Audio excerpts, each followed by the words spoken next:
In this video, we are going to be talking about this next winter storm. And what we have right now is this big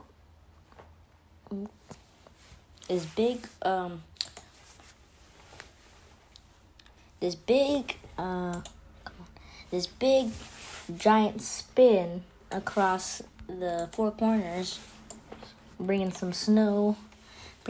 a lot of snow to up to 8 to 12 inches is going to be possible in this area as this system treks to the east.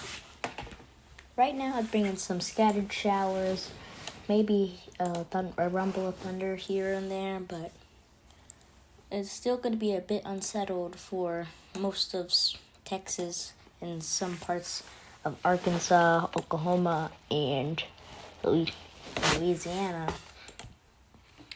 But we do have a lot of snow squalls moving through the Northeast right now.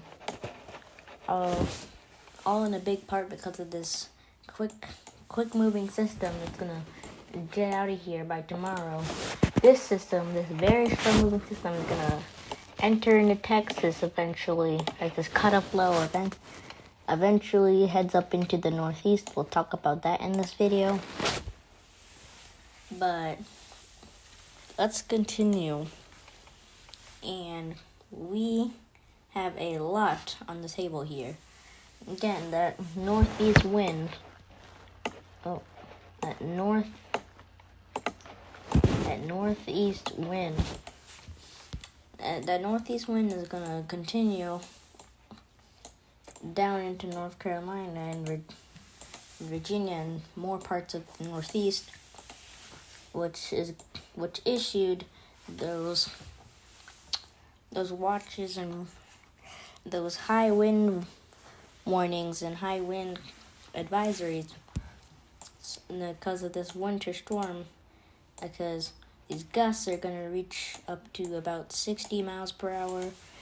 Some gusts may be higher in the mountains, like through this area. But we do have flood watches in effect all the way from Dallas, Fort Worth, all the way to places like West Virginia. And that's because of this storm is going to come across, and it's going to bring consecutive bands of rain right through this narrow corridor.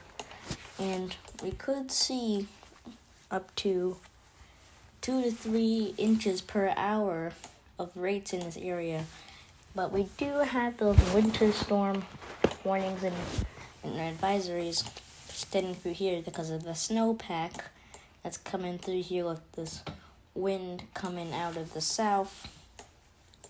But currently we have these high wind warnings or high wind warnings and high wind advisories extending through east or west Texas, as this wind on the southern side is going to be a bit stronger. And we do have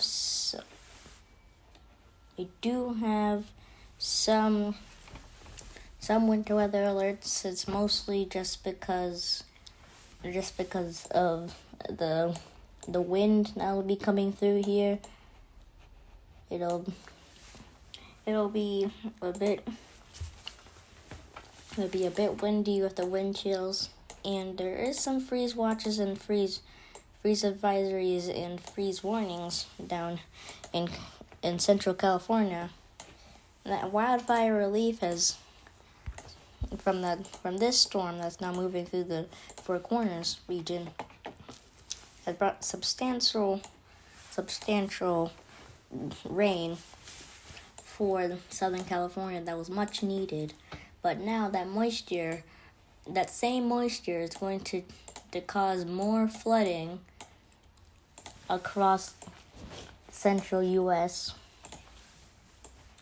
and some severe weather as we get into from now to from later this evening to about tomorrow through the afternoon.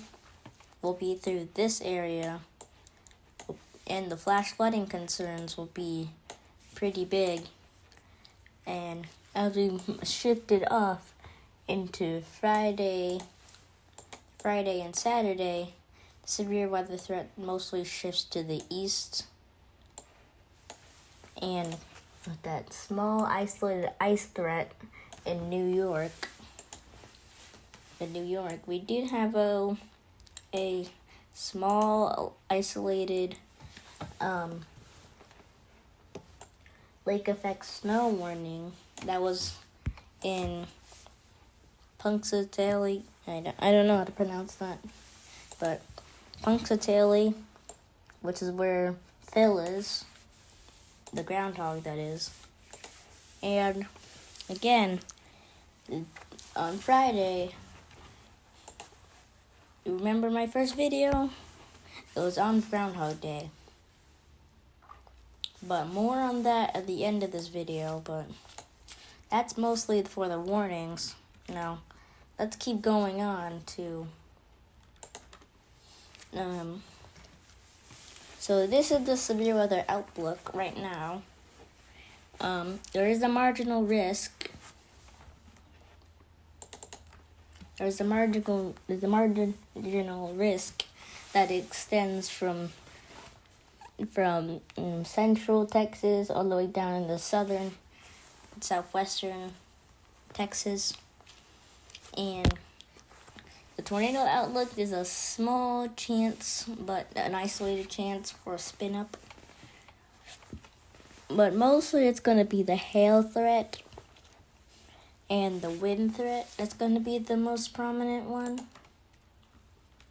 And let's go on to the next day.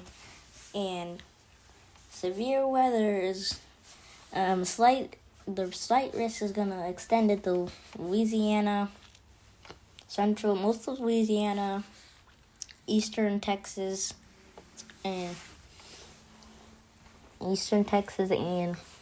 some parts of Oklahoma and Arkansas, and some parts of Mississippi, and that general T-storm risk still extends up into the central and north part of the United States, if you know what I mean. And the tornado threat is gonna be right through central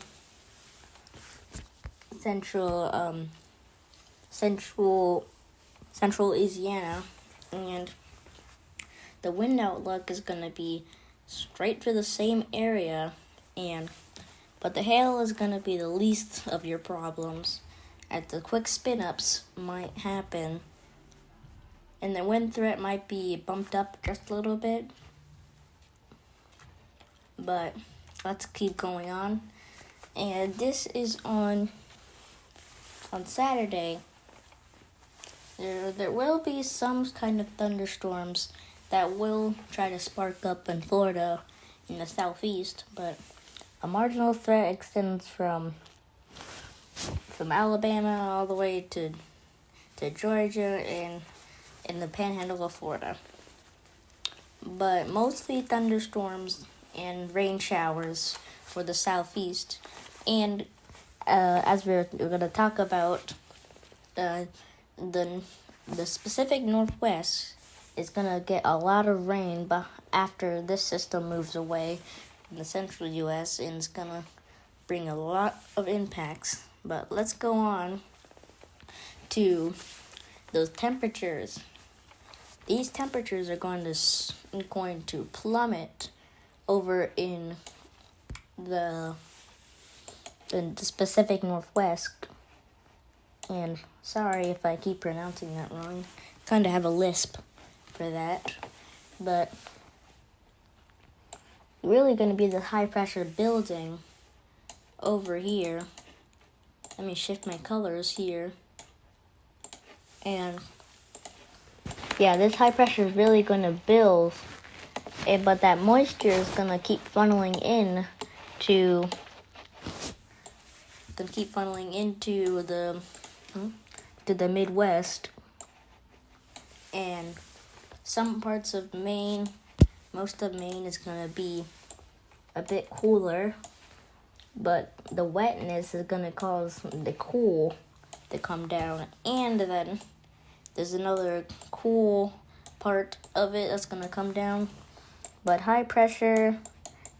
two high pressures, one in the southeast, one in the Four Corners region, that's gonna build and keep the South above average. But the difference is the Four Corners region is gonna be drier, while the southeast is gonna be just a little bit dry, but gonna be about average, as we'll see in a minute. But let's go out to 18 to 14 days out, and look at this. We still have some more warmth coming to the south, but that cold air is gonna continue to surge down, and the National Weather Service is kind of picking up on the multiple systems that'll be rolling through the north. But yeah, there'll be a surge of warmth in the northeast, though, as that high pressure from the Four Corners region moves all the way off the Atlantic coast, making the east warm, but still a high pressure in place will still be there, bringing those winds and some more moisture. Wait a minute, it's loading. Oh, and this is the front. It's for now. Actually, I think this needs to be updated, because I made this a bit long ago. But we're gonna look at the front, so it's gonna go across here, and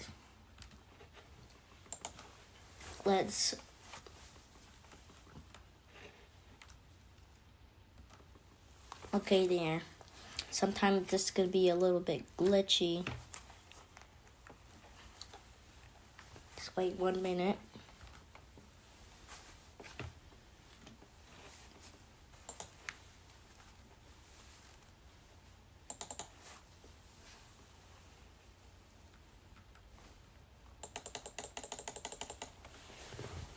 But anyways, these rain and thunderstorms are going to continue for today, and more snow in the Rockies, and some extra precipitation possible, but mostly just snow. And today there's going to be some heavy rain and flash flooding possible right through this area that's in the red. But then this system starts to move. This starts to move to the east with that front. And again, look at this giant red area, indicating that heavy rain and flash flooding is going to be possible. But freezing rain in the northeast is going to also be possible as this big sloppy system moves through. This warm front is going to also slip south, like it's a spaghetti noodle that slips south. And severe weather will still be a part of Louisiana and some parts of Texas. And again, that ice threat that comes through Pennsylvania.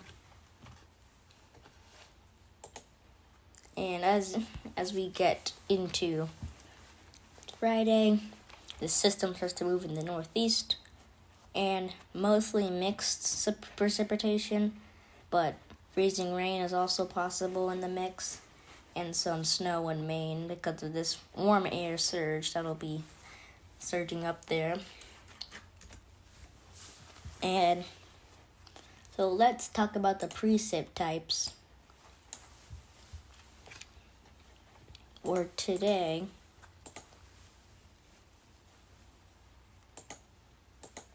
Hold on a minute.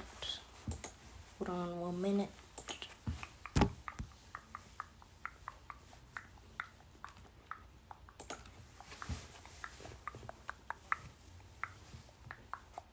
Okay. Seems not to be working now. Trust me, this is never supposed to happen. Uh-oh. What's happening now? Well, let's ignore that for a second. And let's go out in time. Today we're gonna see, again, snow showers, rain showers, and that system is gonna move north, and again, bringing that severe weather threat, and mostly rain to the Midwest, and some mixed precipitation, like ice will be mixed in there. By Saturday, there's gonna be some snow and mixed precipitation in there, and we're having this problem again. But it also brings this cold air behind it. But then this big giant system that comes through, if you follow my mouse here, this low pressure brings a lot of snow and mixed precipitation through the Pacific Northwest. And yes, that cold air will still be in place in the Northeast. But that system eventually dips down into the central U.S., and one part of it splits off and moves off, and that brings down the Arctic air. And then again, another storm starts to spark up by the time we get into early February. It's a pretty sloppy system and mostly just moves offshore. And then another system may be behind that one, but we're way too far out. It's 252 hours out, but multiple systems will be moving to the north. And again, I don't know what's going on with that section of the video, but these are the winter storm names. We've already crossed off Anaya. They already crossed up Blair, Cora, and then Demi, and then Enzo. We all know Enzo. Enzo brought historic snow, almost foot of snow in New Orleans, and it broke records. But this one is going to be Freya, if it becomes strong enough. But I'd like to speak with you about something that's very special to me. And our anniversary is coming up, as you know. It's going to be a very special day. On Friday this week, we are going to do our forecast for the hurricane season this year. And it is going to be so fun to celebrate the first year of my channel existing on February 1st, 2024. My channel is born, and I really just wanted to talk about that with you. And it's in only about 2 days. That's on Saturday. So yeah, it'll be pretty fun. It'll be pretty fun. I'll post on Saturday, but I'll record it on Friday. And just so you know, I'll be recording on Friday, so things might be outdated, but I just like to say thank you for subscribing, liking, and viewing. I don't know what's going on here, but I think it's time to end this video here. And remember, don't be scared, stay prepared.